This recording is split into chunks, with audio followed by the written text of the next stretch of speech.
মোবাইলের সেভ করা নাম্বার খুঁজে পাওয়া যাচ্ছে না, এই সমস্যা কিভাবে সমাধান করবেন? দেখুন আমার এখানে আপনারা লক্ষ্য করলে দেখতে পাচ্ছেন আমার সিমে কিন্তু নাম্বার সেভ করা আছে, তারপরে কিন্তু এখানে আমার ফোনের নাম্বার সেভ করতেছে না। অথচ আমার সিমে কিন্তু নাম্বার আছে, আমি একটা নতুন ফোন কিনেছি, অথচ সেই সিম ওঠানোর পরে এই নাম্বারগুলো আর পাওয়া যাচ্ছে না। এরকম সমস্যা আপনাদের অনেকেরই আছে। হয়তো আপনার সিম অন্য কোনো ফোনে উঠাইছেন, দেখতে পাচ্ছেন আপনার নাম্বার আর খুঁজে পাচ্ছেন না। যদি এরকম সমস্যা থেকে থাকে 100% সমাধান কিভাবে করবেন এই ভিডিওটি থেকে জানতে পারবেন।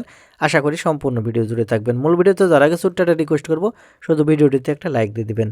তো আপনার সিমে সেভ করা নাম্বার খুঁজে পাওয়া যাচ্ছে না, এই সমস্যার সমাধান করার জন্য সরাসরি আপনার যে ফোনের যে কন্ট্যাক্ট অ্যাপ আছে এটা ওপেন করবেন। তাহলে উপর দিকে এখানে লক্ষ্য করে 3 ডট পয়েন্ট পাবেন, এই 3 ডট পয়েন্টের উপর ক্লিক করবেন। এখন এখান থেকে 3 ডট পয়েন্টের উপর ক্লিক করলে এখানে দেখেন 3 নম্বর একটা অপশান দেখতে পাবেন, ম্যানেজ কন্ট্যাক্ট। আপনি এই ম্যানেজ কন্ট্যাক্টের উপর ক্লিক করবেন। যখন এখান থেকে ম্যানেজ কন্ট্যাক্টের উপর ক্লিক করবেন, এখানে অনেকগুলো অপশান এখানে আপনারা পেয়ে যাবেন। তার মধ্যে থেকে এখান থেকে নিচের দিকে চলে আসবেন।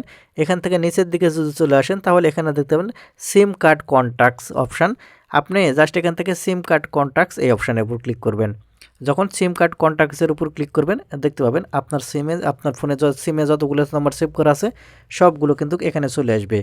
এখন এখান থেকে এই সিমের নাম্বারগুলো আপনাকে কিন্তু নিয়ে যেতে হবে অন্য একটি উপায়ে, যেটাভাবে আপনারা নিয়ে যেতে পারবেন সেই প্রসেসটি আমি এখন দেখিয়ে দিচ্ছি।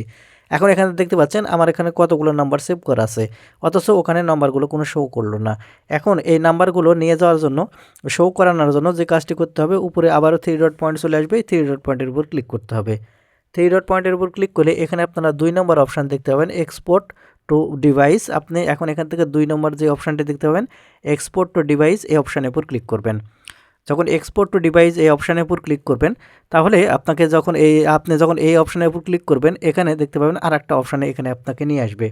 এখন উপরে আপনার লক্ষ্য করে দেখতে পাবেন সিলেক্ট অল একটা অপশান দেখতে পাবেন, আপনি সিলেক্ট অল এটাতে ক্লিক করবেন। তাহলে সবগুলো নামের পাশে টিক চিহ্ন উঠে যাবে। এখন এখান থেকে নিচের দিকে লক্ষ্য করলে এক্সপোর্ট অপশান দেখতে পাবেন, জাস্ট এখান থেকে এক্সপোর্ট এই অপশানের উপর ক্লিক করবেন। ক্লিক করলে একটু লোডিং নেবে। লোডিং নেওয়ার পরে এগুলো যতগুলো নম্বর আছে সবগুলো কিন্তু এখন আপনার কন্ট্যাক্ট লিস্টে শো করবে। আমি আপনাদের দেখিয়ে দিচ্ছি, দেখেন এখান থেকে ব্যাক করে যদি আমি চলে আসি তাহলে দেখতে পাচ্ছেন এখানে আগে কয়টা নম্বর ছিল আর এখন দেখেন কতগুলো নম্বর, সবগুলো নম্বর কিন্তু এখানে চলে এসেছে। ঠিক এরকমভাবে কিন্তু আপনারা সম্পূর্ণ নম্বর কিন্তু এরকমভাবে আপনারা নিয়ে আসতে পারবেন।